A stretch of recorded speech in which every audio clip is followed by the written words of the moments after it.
Évangile de Luc, chapitre 19. Jésus étant entré dans Jéricho, traversait la ville, et voici un homme riche appelé Zachée, chef des publicains, cherchait à voir qui était Jésus. Mais il ne pouvait y parvenir à cause de la foule, car il était de petite taille. Il courut en avant et monta sur un sycomore pour le voir, parce qu'il devait passer par là. Lorsque Jésus fut arrivé à cet endroit, il leva les yeux et lui dit « Zachée, hâte-toi de descendre, car il faut que je demeure aujourd'hui dans ta maison. » Zachée se hâta de descendre et le reçut avec joie.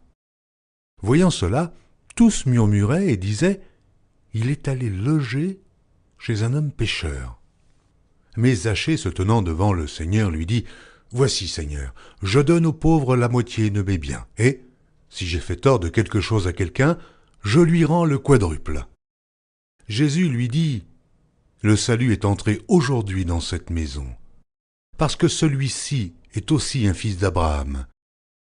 Car le Fils de l'homme est venu chercher et sauver ce qui était perdu. » Ils écoutaient ces choses, et Jésus ajouta une parabole, parce qu'il était près de Jérusalem et qu'on croyait qu'à l'instant, le royaume de Dieu allait paraître.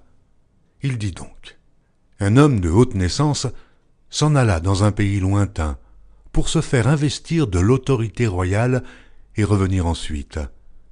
Il appela 10 de ses serviteurs, leur donna 10 mines et leur dit « Faites-les valoir jusqu'à ce que je revienne. » Mais ses concitoyens le haïssaient, et ils envoyèrent une ambassade après lui pour dire « Nous ne voulons pas que cet homme règne sur nous. » Lorsqu'il fut de retour, après avoir été investi de l'autorité royale, il fit appeler auprès de lui les serviteurs auxquels il avait donné l'argent, afin de connaître comment chacun l'avait fait valoir.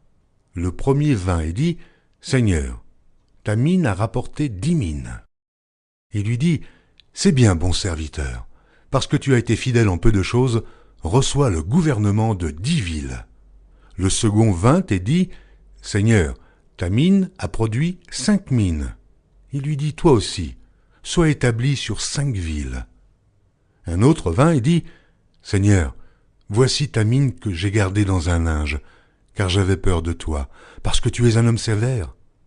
Tu prends ce que tu n'as pas déposé, et tu moissonnes ce que tu n'as pas semé. » Il lui dit « Je te juge sur tes paroles, méchant serviteur. Tu savais que je suis un homme sévère, prenant ce que je n'ai pas déposé, et moissonnant ce que je n'ai pas semé. Pourquoi donc n'as-tu pas mis mon argent dans une banque, afin qu'à mon retour je le retirasse avec un intérêt ?» Puis il dit à ceux qui étaient là, « ôtez la mine et donnez-la à celui qui a les 10 mines. » Et ils lui dirent, « Seigneur, il a 10 mines. » Je vous le dis, on donnera à celui qui a, mais à celui qui n'a pas, on ôtera même ce qu'il a. Au reste, amenez ici mes ennemis qui n'ont pas voulu que je régnasse sur eux, et tuez-les en ma présence. » Après avoir ainsi parlé, Jésus marcha devant la foule, pour monter à Jérusalem. Lorsqu'il approcha de Bethphagée et de Béthanie, vers la montagne appelée montagne des Oliviers, Jésus envoya 2 de ses disciples en disant « Allez au village qui est en face. Quand vous y serez entrés, vous trouverez un ânon attaché, sur lequel aucun homme ne s'est jamais assis. Détachez-le et amenez-le. Si quelqu'un vous demande pourquoi le détachez-vous, vous lui répondrez « Le Seigneur en a besoin. » Ceux qui étaient envoyés allèrent et trouvèrent les choses comme Jésus leur avait dit. Comme ils détachaient l'ânon, ses maîtres leur dirent « Pourquoi détachez-vous l'ânon » Ils répondirent « Le Seigneur en a besoin. » Et ils amenèrent à Jésus l'ânon, sur lequel ils jetèrent leurs vêtements et firent monter Jésus.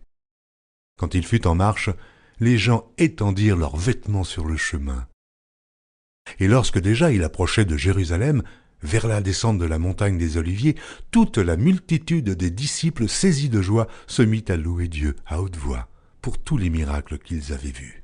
Ils disaient « Béni soit le roi qui vient au nom du Seigneur, paix dans le ciel et gloire dans les lieux très hauts. » Quelques pharisiens du milieu de la foule dirent à Jésus « Maître, reprends tes disciples. » Et il répondit « Je vous le dis, s'ils se taisent, les pierres crieront. » Comme il approchait de la ville, Jésus, en la voyant, pleura sur elle et dit « Si toi aussi, au moins, en ce jour qui t'est donné, Tu connaissais les choses qui appartiennent à ta paix, mais maintenant, elles sont cachées à tes yeux. Il viendra sur toi des jours où tes ennemis t'environneront de tranchées, t'enfermeront et te serreront de toutes parts. Ils te détruiront, toi et tes enfants, au milieu de toi, et ils ne laisseront pas en toi pierre sur pierre, parce que tu n'as pas connu le temps où tu as été visité. Il entra dans le temple, et il se mit à chasser ceux qui vendaient, en leur disant « Il est écrit, ma maison sera une maison de prière, mais vous en avez fait une caverne de voleurs. » Il enseignait tous les jours dans le temple, et les principaux sacrificateurs, les scribes et les principaux du peuple cherchaient à le faire périr. Mais ils ne savaient comment s'y prendre, car tout le peuple l'écoutait avec admiration.